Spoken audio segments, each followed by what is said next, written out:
비상계엄 선포 이후 저희는 혼란스러운 연말을 보내야 했습니다. 비상계엄의 선포는 마치 이곳 광주인들의 아물지 않은 흉터를 다시 벌려놓은 것처럼 보였을 것입니다. 그리하여 이 계엄을 해제된 이후 계엄에 분노하는 전남대 일부 학생들이 모여 탄핵 촉구 시국선언을 진행하기도 하였으며, 광주에는 윤석열 대통령의 탄핵을 촉구하는 이들이 매 주말마다 거리로 나왔던 것을 다들 기억하실 겁니다. 탄핵안이 가결된 이후 탄핵을 촉구했던 이들 대부분은 다시 평화로운 일상과 본인의 자유를 돌려받았다는 안도감을 느꼈을 수도 있습니다. 하지만 지금 이 순간 말씀드리겠습니다. 탄핵 심판이 진행되고 있는 지금 여러분의 자유민주주의는 생존과 죽음의 기로에 놓여 있습니다. 현재 대한민국은 한 국가의 대통령의 자리가 부재하며 진보와 보수의 단순한 정치 대립을 넘어선 그야말로 국가 안보 자체가 위협받는 심각한 상황에 놓여 있습니다. 국회는 계엄 이후 공수처에게 불법적인 체포영장까지 발부하도록 하여 무차별적, 비정상적,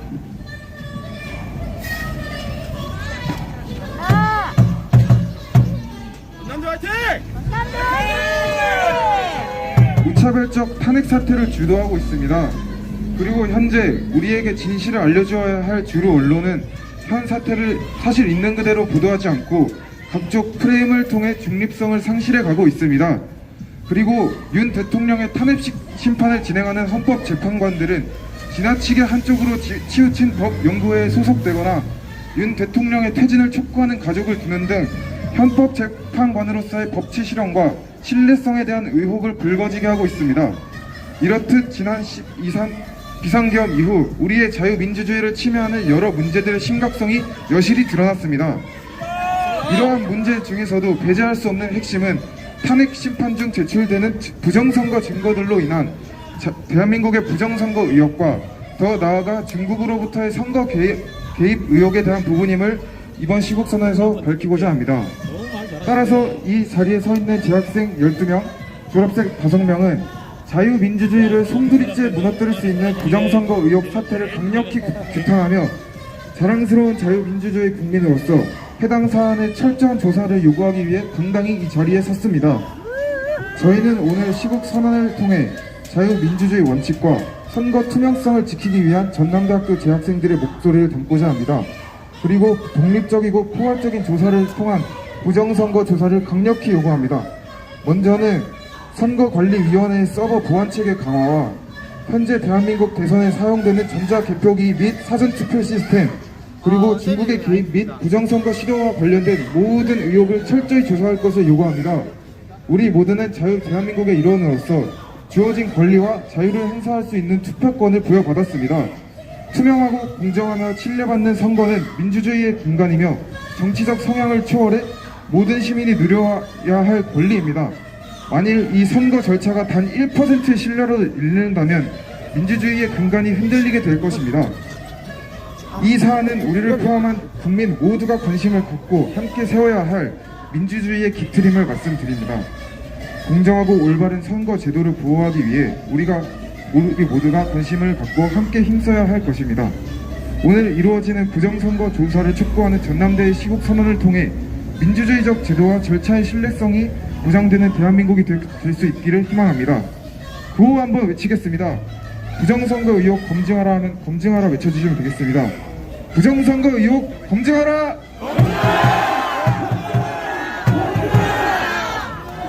자유민주 실현하자 하면 실현하자 외쳐주시면 되겠습니다. 자유민주 실현하자! 실현하자! 실현하자! 다음으로 시국선언 첫 번째 주제인 부정선거에 대해 말씀해 주시겠습니다.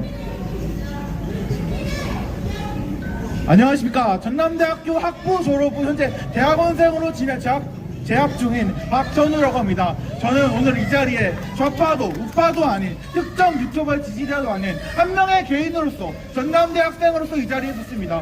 그리고 우리가 절대로 무시할 수 없는 부정선거의 수많은 의혹들, 그리고 중국 공산당의 우리나라 선거 개입 가능성에 대해서 낱낱이 말씀드리고자 이 자리에 나왔습니다.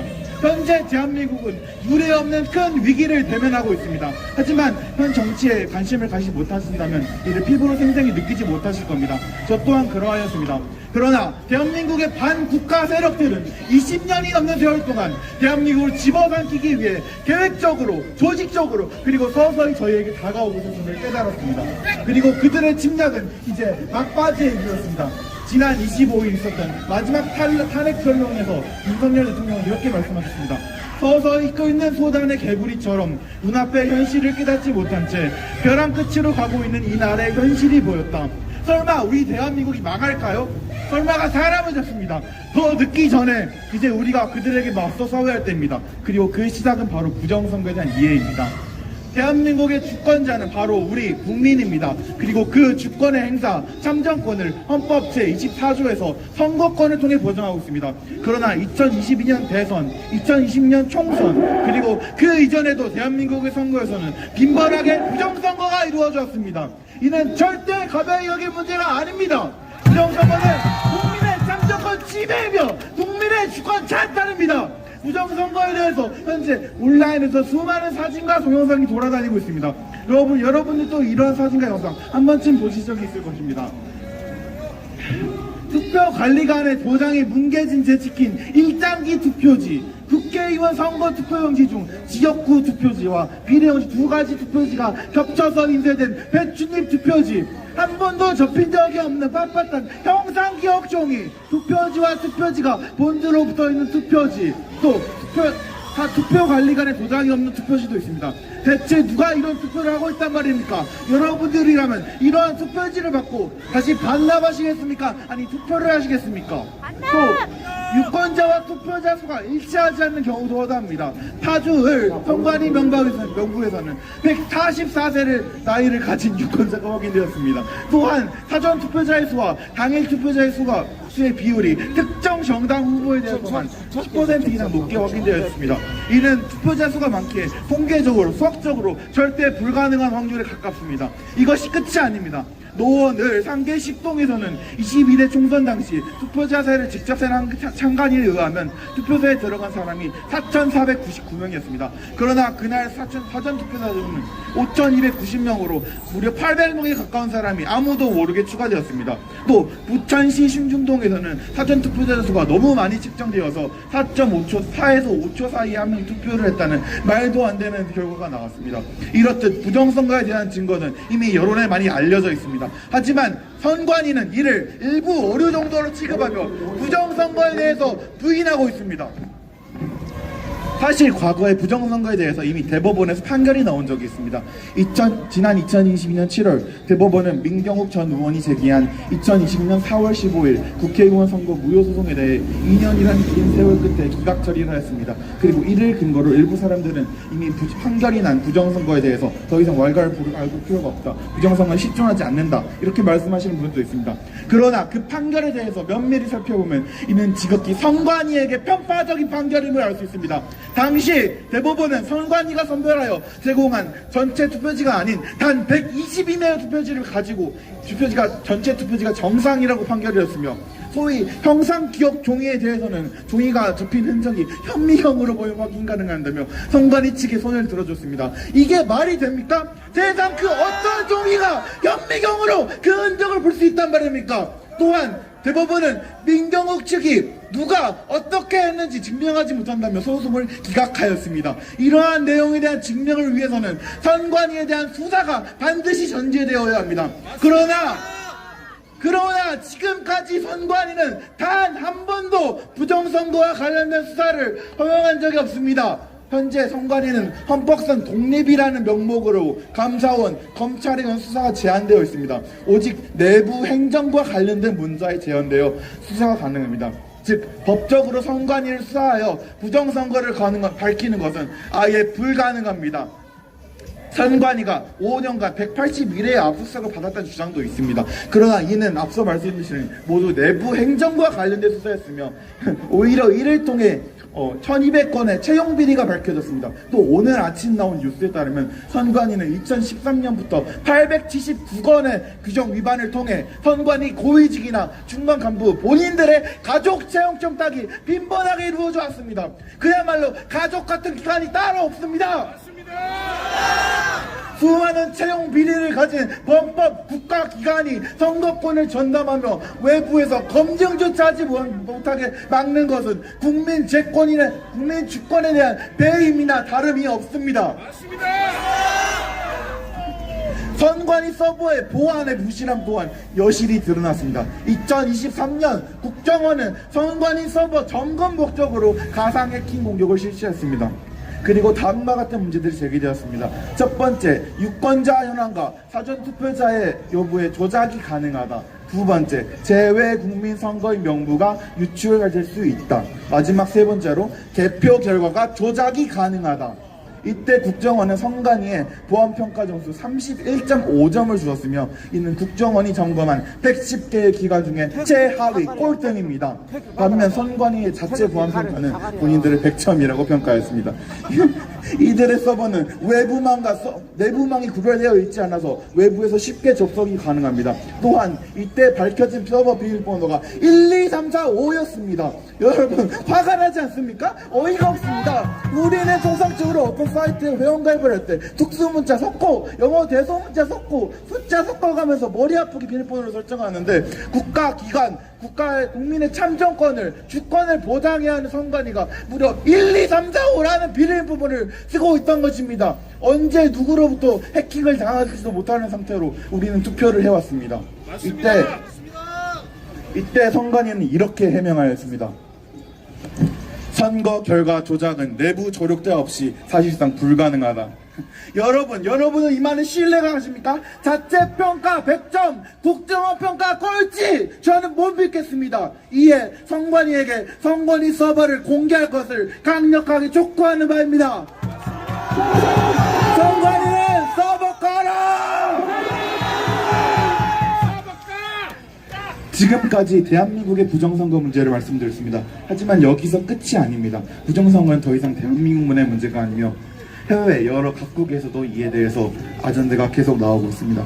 캐나다 보안정보국은 2019년과 2021년 총선에서도 중국이 지속적으로 조직을 꾸려 선거를 개입하고 있음을 공식적으로 인정했습니다. 또 호주의 국가안보정보원 또한 중국이 자국의 친중 정치인을 시무해했던 전망을 밝혔습니다. 이뿐만이 아닙니다. 선진국이라 밝혀진 그 미국에서조차 2024년 대선 당시 미시건주에서 중국 국적 유학생이 사전투표를 불법적으로 시도하다 체포되는 사건이 발생했습니다.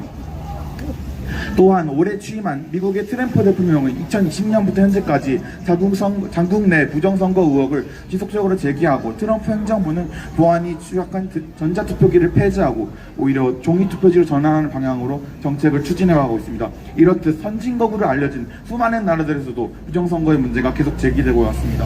그리고 이것뿐만이 아닙니다. 또한 개발도상국들 또한 부정선거 문제가 있습니다. 그런데 이들에게 부정선거를 수출한 것은 다름 아닌 우리 대한민국이라는 의혹이 있습니다. 우리나라 중앙선거관리위원회는 한국국제협력단 코이카를 통해 매년 A웹이라는 선거 원조기구에 수십억 원대의 운영비를 지원하고 있습니다. 그런데 최근 이 A웹으로부터 투표용지를 개표하는 개표기가 포함된 전산장비를 수집한 회원국가들 총 이들에서 투표 부정 사례가 매우 다수 발생했습니다. 또한 A웹이 국제적 부정선거에 연루되었다는 의혹이 계속해서 제기되고 있습니다. 이들의 회원국 중 실제로 자국 내 부정선거가 밝혀진 국가만 해도 푸에르토리코, 키르기스스탄, 엘살바도르, 콩고, 가나 등이 있으며 회원국 110개 중 무려 60개 이상에서 자국 내 부정선거 의혹이 제기됐습니다.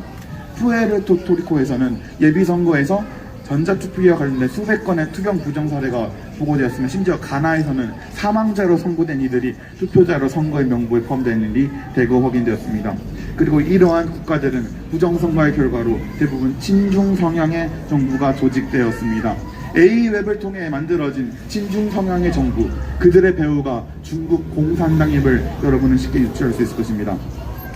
그리고 부정선거에 사용된 투표기와 소프트웨어를 만들어 수출한 대한민국의 모 회사는 중국의 화웨이로부터 수천억 원을 사실상 투자받아왔습니다. 회사 매수를 통한 중공의 명백한 정치 개입입니다. 국제사회에서 대한민국이 부정선거를 수출한 국가로 낙인 찍혀서는 절대 아니 될 것입니다.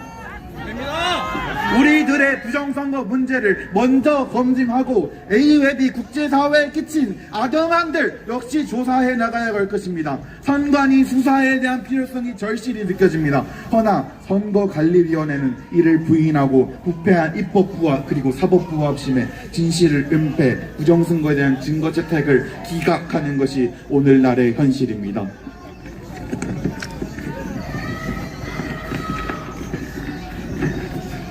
현재 대한민국에는 약 100만 명의 중국인, 70만 명의 조선족, 그리고 20만 명 이상의 기와 중국인들이 한국에 거주하고 있으며 이 중들 많은 이들이 중국 공산당의 명령에 자유롭지 못합니다. 또한 이들뿐만 아니라 앞서 말씀드린 모 회사처럼 중국 공산당의 자본과 권력에 의해 넘어간 이들이 매우 많습니다. 그들은 다양한 방식으로 대한민국을 점령하며 한계를 초월한 전쟁을 펼치고 있습니다. 그중 하나가 선관위와 같은 부패 조직을 이용한 부정선거입니다. 부정선거는 더 이상 여당과 야당의 싸움이 아닙니다. 양쪽 모두 연루된 이들이 있으며 이들의 목적은 바로 부정선거를 통해 대한민국의 친중을 넘어선 종중 성향의 정부를 세우는 것입니다. 1948년 이승만 대통령의 건국 아래 77년의 세월간 우리가 공산당으로부터 지켜왔던 우리의 자유민주주의와 우리의 찬란한 미래를 빼앗고 그들은 이를 적화 통일 공산화시키려 합니다. 맞서 싸워야 할 때입니다. 헌법 제1조 2항은 다음과 같이 밝히고 있습니다. 대한민국의 주권은 바로 국민에게 있고 모든 권력은 국민으로부터 나온다. 대한민국의 주인은 바로 여러분, 바로 우리입니다. 더 이상 선관위와 같은 부정부패, 지역비리, 보안빵점인 사기기관들이 우리의 주권을 유린하는 것을 방치해서는 안 됩니다. 그러기 위해선 우리들이 각각의 개인들이 계몽되어 깨어나야 합니다. 더 이상 반국가 세력이 우리의 주권을 찬탈하지 못하도록 정치에 눈을 뜨고 협동하게 판단하고 필요할 때는 적극 행동해야 합니다. 맞습니다. 마지막으로 구호 한번 외치도록 하겠습니다. 제가 부정선거 하면 검증하라 외쳐주시기 바랍니다. 부정선거! 부정선거! 선관위를! 감사합니다.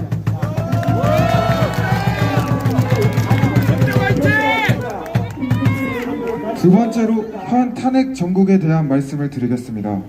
지난 12.3 비상계엄 이후 저희 전남대를 포함한 각 대학가에서는 비상계엄에 초점을 맞추어 학생총회를 개최한 바 있습니다. 그리고 현재 비상계엄의 위험성을 심판하기 위하여 윤 대통령의 탄핵 심판이 진행 중에 있습니다.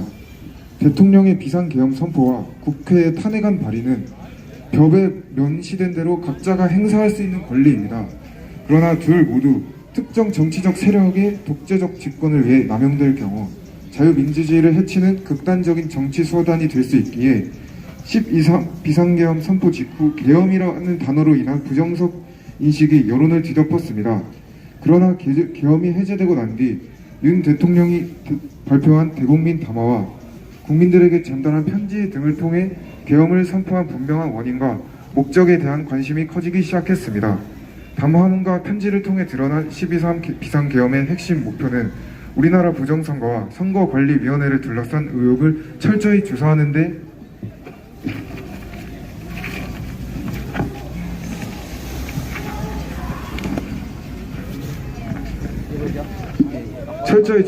초점이 맞춰져 있었습니다. 부정선거는 자유민주주의 국가 내에서武力을 동반하지 않은 새로운 형태의 하이브리드 전쟁으로 기능할 수 있으며 타국의 주권을 흔들고 정치적, 경제적 우위를 점하는 수단으로 시도될 수 있습니다. 한 국가의 신뢰와 안보를 송두리째 위협하는 중대한 사안인 것입니다. 현재 한국의 선거 개입 배후로 의혹을 받는 나라는 중국입니다. 이러한 의혹이 사실로 밝혀진다면 이는 그 사실 자체만으로 명백한 국가 주권 신탈 시도이자 전시사변에 준하는 심각한 국가 비상사태입니다.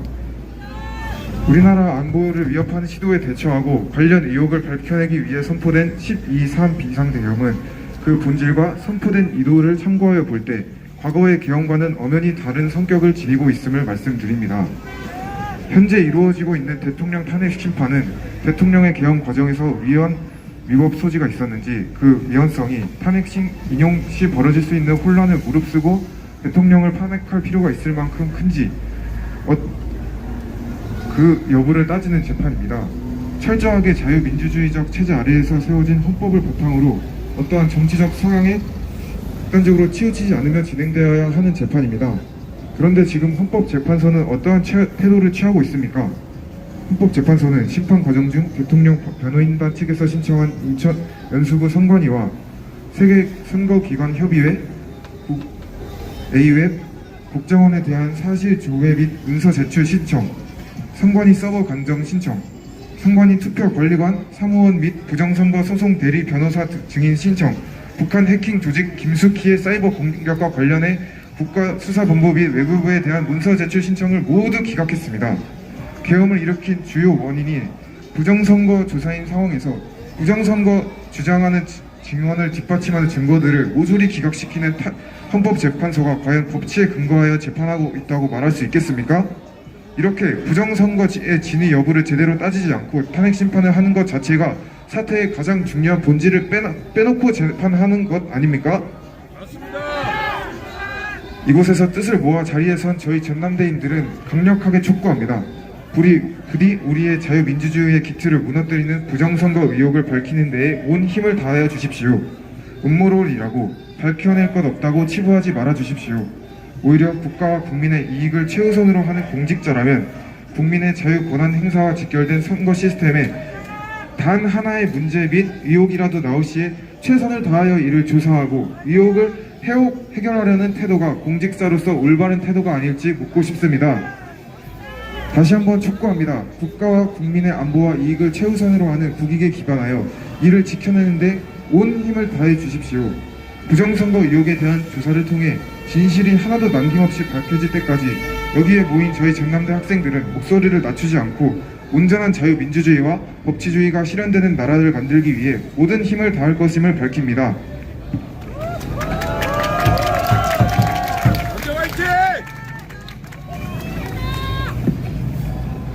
함께 외쳐주시면 감사하겠습니다. 자유 권리 깨뜨리는 부정선거 몰아내자 하면 몰아내자 해주시면 감사하겠습니다. 자유 권리 깨뜨리는 부정선거 몰아내자!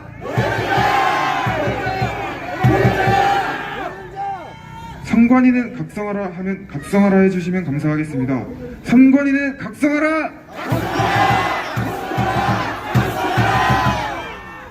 국회의원들은 각성하라 하면 각성하라 외쳐주시면 감사하겠습니다. 국회의원들은 각성하라! 다음으로 현재 야권의 행보에 대해 말씀해 주시겠습니다. 건대 화이팅!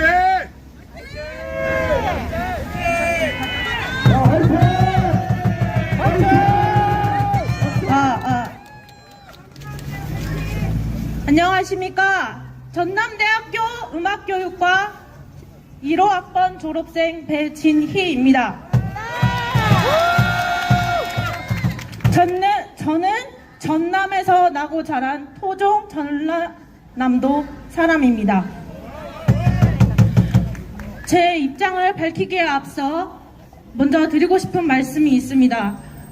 저는 개인적인 저의 의견을 밝히기 위해 이 자리에 나선 것이며 극우 유튜버들이라고 불리는 사람들이나 전남대학교의 특정 학과와 관련하여서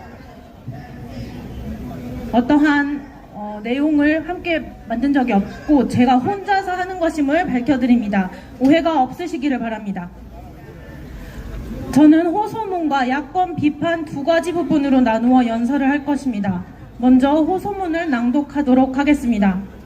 윤석열 대통령께서는 계엄 담화문과 탄핵 심판 최후 변론을 통해 대한민국과 반국가 세력 간의 체제 전쟁에 대해 말씀하셨습니다. 바쁘고 버거운 일상에 치여 그 내용을 듣거나 찾아보지 못하였을 전남대 후배님들 그리고 광주 전남의 여러분들께 도움을 드리고자 여기에 나오게 되었습니다. 우리 대한민국은 건국 이래 북한을 주적으로 두고 있습니다. 북한은 공산주의 체제의 독재 국가로서 자유민주주의 체제와 철저하게 반대되는 체제를 따르고 있습니다. 6.25 전쟁 이후로도 북한은 다양한 대남 도발 행위를 저질러 왔고 대한민국의 군인, 국민의 목숨을 앗아갔습니다. 눈에 보이는 도발 이외에도 보이지 않는 곳에서 간첩 활동을 통해 대한민국을 적화 통일하고자 하는 노력을 지속해온 것을 알고 있습니다. 그럼에도 우리가 북한을 두려워하며 살지는 않았습니다. 대한민국은 그들이 도발한 것을 배로 되갚아줄 수 있는 군사력을 갖추었고 뛰어난 안보로 간첩들이 활동하지 못할 것이라고 믿어왔기 때문입니다. 또한 강대국 미국과의 군사동맹을 통해 자유민주주의 체제가 수호받고 있었기 때문입니다. 그런데 자부심과 믿음을 가지고 살아왔던 대한민국이 점차 병들어가고 있다는 것이 느껴졌습니다. 민주주의의 폐단 중 하나는 바로 중우정치라고 합니다. 중우정치란 모두가 동등한 권리와 한 표를 행사할 수 있는 민주주의가 변질되어서 선동된 대중에 의해 좌지우지되는 정치를 말합니다. 광우병 사태를 기억하십니까? 수많은 시민이 언론에 선동되어 이명박 전 대통령에 대해 비난하고 미국산 소고기가 수입되면 큰일이라도 날 것처럼 촛불을 들고 시위에 참여했습니다.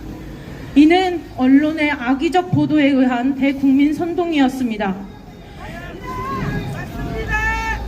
그리고 그 다음 정권인 박근혜 정권은 언론에 의해 더 비참하게 끝이 났습니다. 언론의 주도로 세월호 사고가 자연스럽게 박근혜 대통령의 탄핵으로 이어졌고 그 과정에서 수많은 사람들이 촛불을 들고 거리로 나오게 됩니다. 분명한 것은 국민에게 촛불을 쥐어준 가장 큰 공이 언론에게 있다는 것입니다. 윤석열 대통령은 임기 초부터 야당의 강한 반발을 받아왔고 야당은 영부인에 대한 여러 논란을 만들며 특검을 요구했습니다. 이태원 참사가 있고 나서는 정말로 위태로워 보였습니다. 이태원 참사에 대한 대통령의 사과와 진상 규명을 요구하며 퇴진을 요구하는 시위가 이어졌습니다. 여전히 또 촛불을 들고 나왔고 그렇게 또 보수 정권은 촛불에 의해 무너질 것처럼 보였습니다. 다시 한번 말하고 싶습니다. 이 과정에서 대통령 퇴진 시위에 참여하도록 여러분을 부추긴 것이 누구입니까?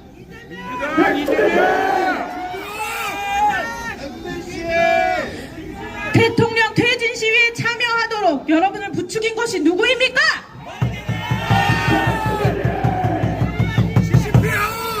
맞습니다. 그리고 가장 큰 영향을 준 것이라고 생각하는 것에 저는 언론이라고 보고 있습니다. 우리가 얻는 정보는 바로 언론으로부터 옵니다. 그러니 언론이 편파적이라면 민주주의는 중우정치가 될 수밖에 없습니다. 이태원 참사가 지나고 2024년 12월 3일 윤석열 대통령은 계엄령을 선포합니다. 대통령은 피를 토하는 심정으로 국민에게 호소한다고 밝히시고 반국가 세력의 척결을 주장하셨습니다. 제가 가장 안타까운 것은 정치에 관심 없이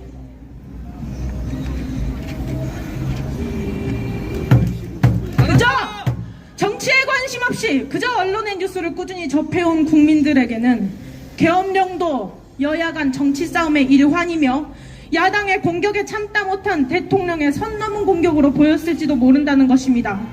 그러나 수많은 국민들이 계엄령을 계몽령으로 부르는 이유가 있습니다. 많은 이유들 중 반국가 세력에 대한 이해를 도울 수 있는 내용을 말하고자 합니다. 윤 대통령의 탄핵 심판 변론 과정에서 민주노총 간부로 있었던 북한 간첩의 지령문의 내용이 공개되었습니다. 인터넷에 다음과 같이 검색하면 누구나 그 내용을 볼 수 있습니다. 민노총 간부 간첩 사건 공소장 전문 탄핵 심판 마지막 변론에 나온 북한 지령문을 몇 가지 읽어보겠습니다. 먼저 후쿠시마 원전 오염수 방류에 관한 것입니다. 일본 것들의 오염수 방류 결정을 한반도와 주변 나라들에 대한 핵 테러 행위, 전 인류에 대한 대학살 만행으로 폭로, 단죄하는 기사들을 집중 게재하고 지역별 반일 투쟁 소식들과 대일 강경 보복을 요구하는 사회적 여론 동향을 널리 보도하여 민중들의 반일 감정을 지속적으로 높여나가라. 놀랍게도 이 지령문은 고스란히 우리 사회의 모습이었습니다. 그리고 이 지령을 성실히 수행한 당은 바로 거대 야당이었습니다. 야당이 북한 간첩이 받은 지령문에 일치하게 행동했다는 것만큼 집중해야 할 것이 하나 더 있습니다. 바로 기사들을 게재하라라는 대목입니다. 그 당시 언론은 우연인지 아닌지 열심히 후쿠시마 원전 오염수 방류에 대한 기사를 보도했고 반일 감정을 부추겼습니다. 물론 반일 감정으로 끝난 것이 아니라 수산업계는 막다한 타격을 입었고 후쿠시마 오염수 괴담이 사실이 아님을 밝히는 데에도 국비 1조 6천억 원이라는 국가의 예산이 헛되이 소비되었습니다. 북한이 대한민국에 기사를 게재할 능력이 있다는 것이 놀랍지 않습니까? 맞습니다. 그리고 그보다 더 두려운 것은 우리가 언론에 흔들릴 수밖에 없는 국민이라는 것입니다. 다음입니다. 윤석열 놈과 일가 족속 측근들의 정치 추문을 집요하게 몰고 늘어지면서 적처벌을 요구하는 압박 공세를 지속적으로 강화하여 윤석열 탄핵 투쟁의 불씨를 지펴 올려라. 왜인지는 몰라도 이번에도 역시 야당 세력은 지령문과 동일한 행보를 보였습니다. 이 지령문도 그저 간첩의 지령이 닿았을 수도 있는 시민단체, 노조단체에서만 행한 행동이 아니라 거대 야당과 언론이 함께한 행보입니다. 그리고 그 언론을 듣는 것은 우리 국민입니다. 다음입니다. 영업 일부를 진보당의 확고한 지지 세력으로 만들기 위한 사업에 주되는 관심을 들이며 영업 일부가 핵심적으로 참가하는 전국 민중 행동에서도 진보당과의 정책 협약, 정책 연대를 맺고 공동 투쟁, 연대 활동을 다각도로 벌여 진보당의 사회적 주의를 부단히 높여가는 데 이바지하라. 영업 일부가 무엇인지는 모르겠으나 진보당은 우리가 많이 봐온 당입니다. 광주에 통행량이 많은 거리면 10중 8구 윤석열 대통령을 비난하는 정치적 선동 문구로 플래카드를 걸어놓는 당이죠. 그리고 이 당이 북한에서 공식적으로 밀어주는 당이라고 말하고 있습니다. 또한 전국 민중 행동에 대해 찾아보면 노동자의 권익을 보호하는 것을 넘어 반미 공산주의를 추구하는 단체임을 알 수 있습니다. 대한민국이 아무리 다양성을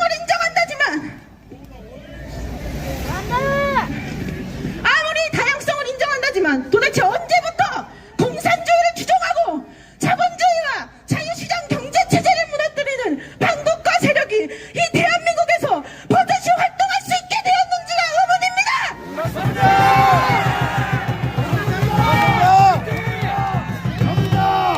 야물자! 끝으로 하나만 더 소개하고자 합니다.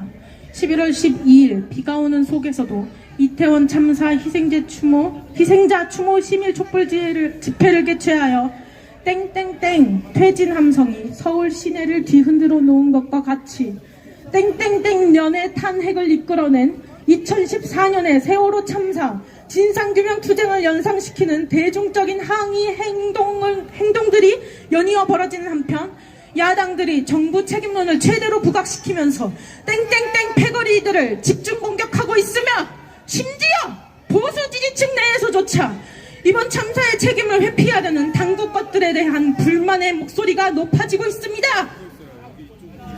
땡땡땡에는 대통령님들의 성함을 넣으시면 이해가 빠를 것 같습니다. 이걸 잊고 있는 저조차도 이것이 음모론이길 바랄 뿐입니다. 그런데 어떡합니까? 이것이 법정에서 밝혀진 북한과 간첩이 나눈 지령문이라는 사실입니다. 도대체 우리가 추모한 시간들은 무엇입니까? 사람의 목숨을 정치적으로 활용하고자 하는 북한 간첩들에게 그들에게 동조하기 위해 촛불을 들고 애도했던 것입니까? 그래 맥락상 살펴보건대 어쩌면 세월호 참사를 정치적으로 활용한 것 또한 북한의 지령과 관계된 것일 수도 있습니다. 더 할 말이 없을 만큼 참혹하지만 이 또한 거대 야당의 행보와 정확히 일치하며 언론은 그들의 목소리가 되어주었습니다. 최근 4명의 대통령 가운데 3명의 보수진영 대통령은 이렇게 수많은 구설수에 오르며 힘겹게 대통령 임기를 마치거나 탄핵될 위기에 처해 있습니다. 그러는 와중에 문재인 대통령은 북한을 주적이라고 발언할 수조차 없다 하고 북한의 국가 기밀이 담긴 USB를 건네고 헌법의 역사 교과서에서 자유민주주의의 자유를 없애려 하며 공산주의 독재 체제인 한국이 중국몽에 함께할 것, 중국은 높은 산봉우리, 한국은 작은 나라와 같은 발언을 하는 등 국가관이 의심될 정도의 행보를 보여주었습니다.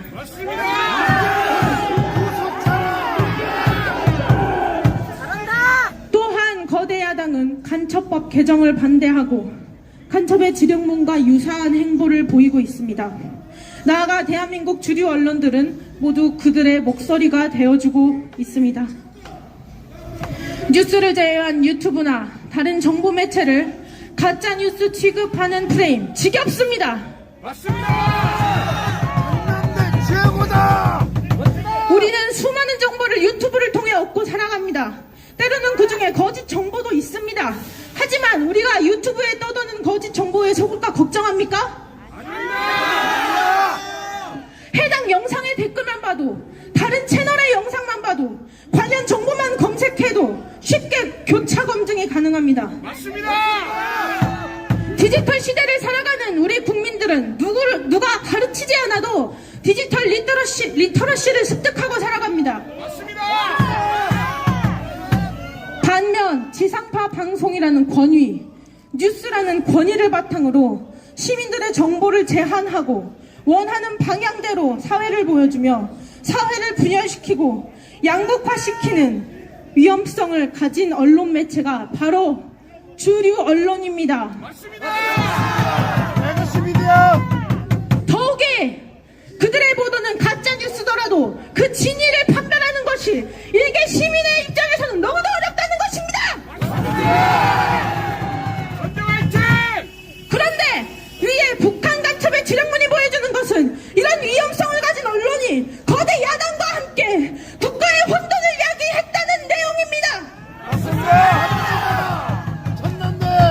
대통령 탄핵 심판 최후 변론이 있고 난 후 좌경화된 주류 언론들은 정당들의 의견을 전달한다며 남탓, 사과 없이 정당성 주장, 음모론, 극우 유튜버 개몽령 발언과 같은 내용의 기사를 보도하였고 다른 언론사도 최후 변론에서 있었던 여러 발언들을 재조명할 뿐이었습니다.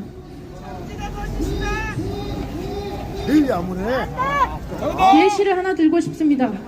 작년 한 해 광주 시민들은 행복할 이유가 하나 더 있었습니다. 광주에 연고지를 둔 프로야구팀 기아 타이거즈가 우승을 했기 때문이죠. 우리가 기아의 야구 경기를 보는데 한 선수의 세이브 아웃이 중요한 상황에서 승부 조작의 정황이 발견되었다고 해봅시다.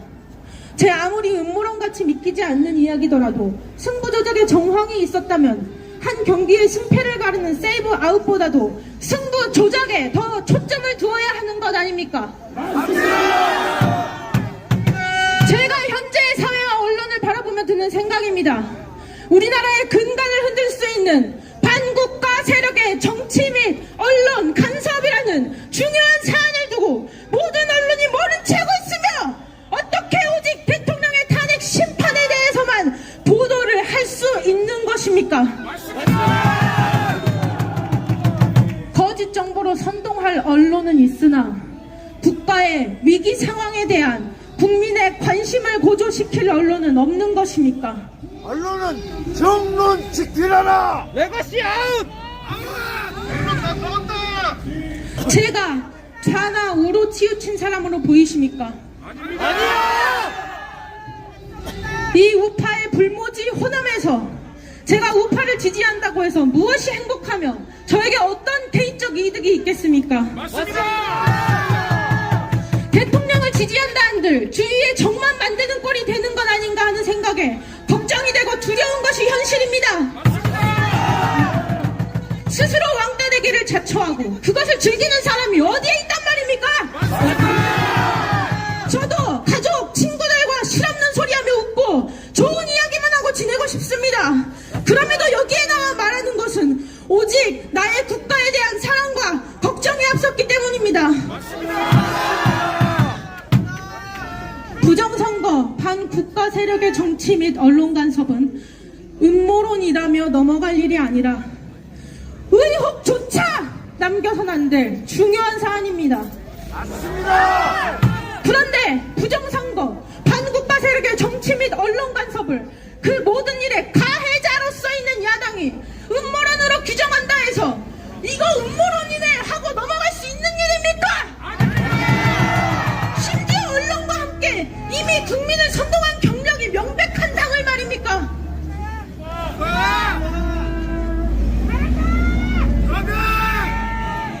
윤석열 대통령의 탄핵은 반드시 기각되어야 합니다.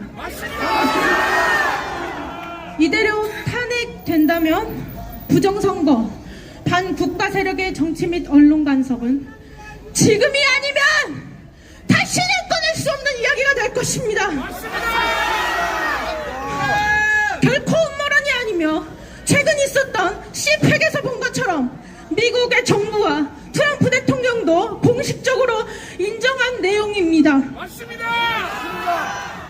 혹 음모론이라고 할지라도 결코 정황조차 남겨선 안 될 일입니다. 이는 국가의 체제가 걸린 일이며 해결되지 않는다면 국가를 분열시킬 수 있기 때문입니다. 야당을 지지하시는 분들도 다시 한번 생각해 주시기 바랍니다. 윤 대통령의 임기가 고작 2년가량 남았습니다. 언론사들을 통제할 힘이 없어 내란 수개라 일컬어지고 헌법상 대통령으로서의 권한을 다하는 것이 전부인 대통령이 무슨 권력을 누리겠습니까? 맞습니다. 제발 대통령께서 칼을 뽑으신 일을 마무리 지을 수 있도록 도와주십시오. 국민 여러분, 제발 관심을 가져주십시오. 뭘 자꾸 말할 게 있어. 대통령이 잘했으면 탄핵이 안 되겠지 라고 말하거나 정치 이야기에 뭐하러 열을 올리냐며 관심 끄고 말을 하지도 말라는 분들을 보았습니다. 그런데 대통령의 탄핵 심판조차 극좌편향적인 재판관들이 맡고 있습니다. 맞습니다. 스스로를 좌파라 주장하고 공식적으로 사회주의와 공산주의를 추종한다고 밝힌 사람들 말입니다.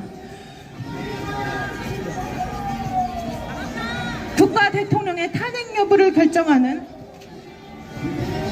가장 합리적이어야 할 자리조차 좌우 진영 갈등에 물들어버린 것입니다. 이 상황에서 도대체 어떻게 대통령이 잘했으면 탄핵이 안 되겠지 같은 무책임한 말을 할 수 있단 말입니까? 국가의 미래를 생각한다면, 다음 세대를 생각한다면 어떻게 그런 말을 할 수가 있다는 말입니까? 저는 지역 갈등을 뛰어넘어 전국의 모든 국민이 스스로 정보를 찾고 정보의 논리성을 따져보는 등 개인의 역량을 스스로 기르고 빼앗긴 주권은 본인이 직접 되찾아 쟁취하는 힘있는 국민들이 되기를 소망합니다. 이렇게 나약한 정신 상태로 어떻게 다음 세대에게 이 사회를 물려준다는 말입니까? 그런 일은 도저히 두고 볼 수가 없어. 불안함과 죄책감에 제가 여기에 나서게 된 것입니다. 우리 기성세대가 더욱 강해져서 대한민국을 지성과 품위를 갖춘 강대국으로 이끌어가기를 소망합니다. 이상으로 호소문 낭독을 마치겠습니다. 멋있다. 전남대.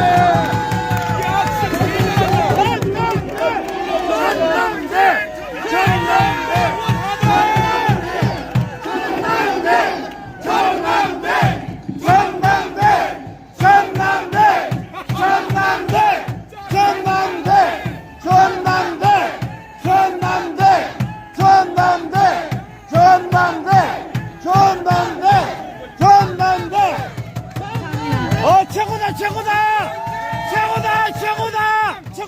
창당하세요. 당대표 하세요. 최고다! 창당하세요. 창당. 최고다! 최고다. 최고다! 제발 최고다. 야권 비판에 대해 말씀드리겠습니다. 현재 대한민국의 안보에 가장 큰 위협이 되는 나라는 북한과 더불어 중국이라고 할 수 있습니다. 최근 몇 년간 북한과 중국이 우리나라에 일으킨 일들을 말씀드리겠습니다.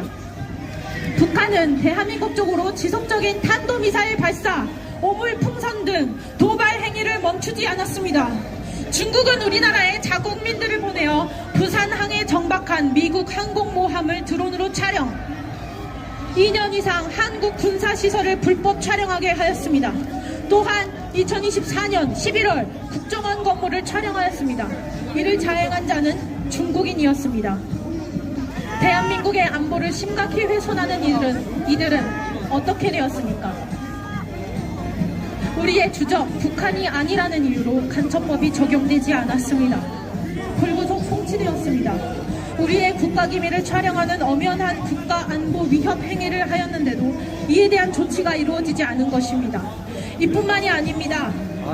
간첩 행위를 하는 자들이 여럿 있습니다. 중국의 국외 비밀경찰서로 밝혀진 서울 송파구의 중식당 주인, 비밀리에 국가의 중대한 첩보 임무를 수행하는 우리의 블랙요원 명단을 대량으로 중국에 유출한 정보사령부 군무원, 4조 3천억 원 상당의 첨단 기술을 중국으로 유출한 전 대기업 임원, 이들 역시 간첩법을 적용받지 않았고 각각 업무상 횡령, 국가기밀보호법 위반, 부정경제방지법 위반 혐의로 송치되었습니다.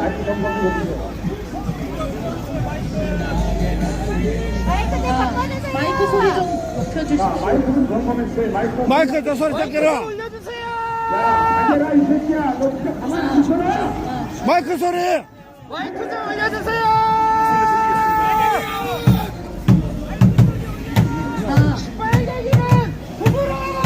자, 전남대.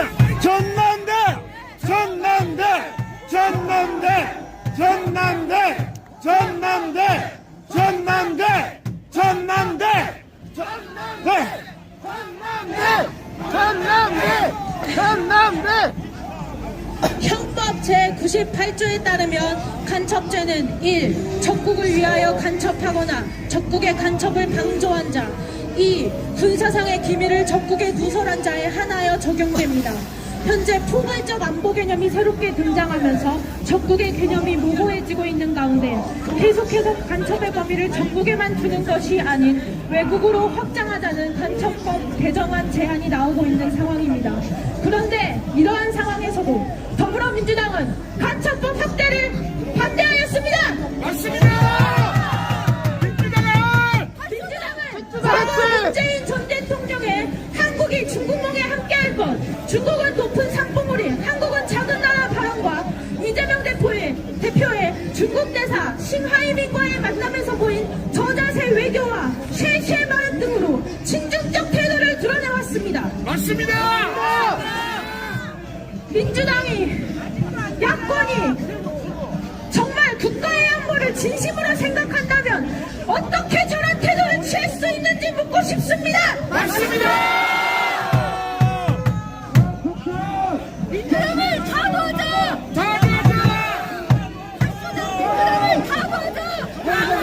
민주당은 차세대 기술로 주목받는 원자로 기술을 비롯한 원전 사업 관련 예산은 90% 가까이 대폭 삭감하였고 그 2배가 넘는 금액을 신재생에너지, 태양광 관련 산업 예산에 증액했습니다. 현재 태양광 패널 생산의 80%를 차지하는 국가는 다름 아닌 중국입니다. 맞습니다. 그리고 2021년에는 중국 공산당 창당 100주년 기념행사에서 더불어민주당 당기가 발견되었으며 선관위 비밀번호로 사용된 1, 2, 3, 4, 5가 공산당 통치 시스템과 민주당 선거 그거와 연관되었다는 의심을 받고 있습니다. 맞습니다. 민주당의 싱크탱크인 민주연구원이 중국 공산당의 유일한 교육연수기관 및 싱크탱크인 중앙당교와 협약을 맺은 사건 역시 더불어민주당과 중국 공산당 간의 연결 의혹을 더욱 증폭시키고 있는 현실입니다. 현재 야당은 중국과의 관계와 달리 미국과의 관계에서 명확한 거리두기를 보이고 있습니다. 개헌 직후 야당 6개 정당, 더불어민주당, 조국혁신당, 개혁신당, 진보당, 기본소득당, 사회민주당이 제출한 제1차 탄핵소추안은 지정학적 균형을 도외시한 채 북한과 중국, 러시아를 적대시했다는 내용이 포함되어 있었습니다. 여기서 언급된 가치외교란 미중 신냉전 구도 속에서 한국이 미국 중심 진영의 승리를 지원하고 한미일 협력을 강화하는 외교 정책을 의미합니다. 그런데 이재명 대표는 과거 주한민군을 전면군이라 지칭했으며 대통령이 되면 사드 배치를 철회하고 주한미군 철수도 감수할 것이라는 반미 의도가 드러나는 발언을 하였습니다. 맞습니다. 주한미군은 군사적 안보뿐 아니라 경제적 측면에서도 외국 자본을 유치하고 이를 안정적으로 유지하는 데 중요한 역할을 하고 있습니다. 이러한 행보를 보인 민주당이 과연 국가의 안보와 이익을 최우선시하는지 의문이 남습니다. 맞습니다. 명백한 친중, 반미 성향을 보이는 민주당이 최근 갑자기 방향을 틀어 한미 동맹 지지 결의안을 발의했으나 그동안의 행보로 인해 그 진정성을 신뢰하기 어려운 상황입니다. 이에 따라 야당에게 다음 두 가지 사항을 요구하는 바입니다. 첫째, 야당은 간첩법 개정안을 국민의 뜻으로 수용하십시오. 수용하라! 수용하라! 과거의 전통적인 안보는 주권, 국민, 영토를 외부의 군사적 위협으로부터 보호하는 내용이 주리었습니다. 그러나 최근에는 AI 기술을 포함한 각종 과학기술이 발전하는 등 문명이 고도로 발전함에 따라 사회의 구조가 보다 복잡해졌습니다. 따라서 정치, 경제, 사회 등 다양한 방면으로 안보가 위협받고 있는 상황입니다. 대한민국의 기술과 경제의 발전을 위해 큰 책임을 지고 있는 대기업 및 첨단 과학기술 기업들이 산업 스파이로부터 성과를 도둑질당한다면 그 원통함은 어떻게 책임질 것입니까? 맞습니다. 기업의 일원이 되겠다는 꿈을 가지고 청춘을 학문에 바친 2030 세대들의 삶은 무참히 짓밟혀도 되는 것입니까? 아닙니다. 산업 스파이가 국내 기업 종사자들의 땀과 눈물이 들어간 결과물을 빼앗아갔는데도 아무런 처벌을 하지 않는 것은 있을 수 없는 일입니다. 맞습니다. 산업 스파이가 활동하지 못하도록 간첩법 개정안을 만들어야 합니다. 맞습니다. 간첩의 혐의를 북한에만 두지 말고 외국으로 확장해야 합니다. 맞습니다. 여러분, 우마오당을 아십니까? 네.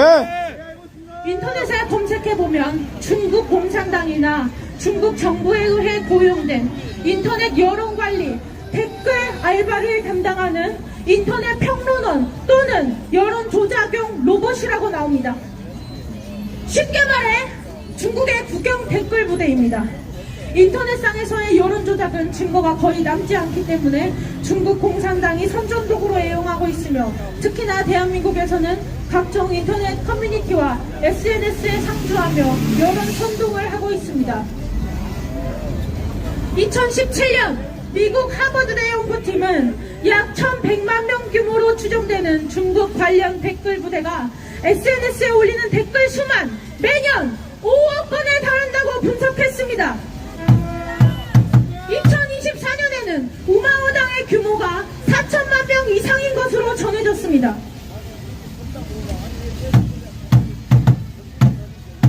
몇 년 전부터 각종 미디어에서 노출되었던 불쾌한 단어들을 떠올려 보십시오. 헬조선, 독방육아가 떠오르지 않습니까? 페미니즘은 우리나라의 젊은 남성들을 분노케 했습니다. 맞습니다.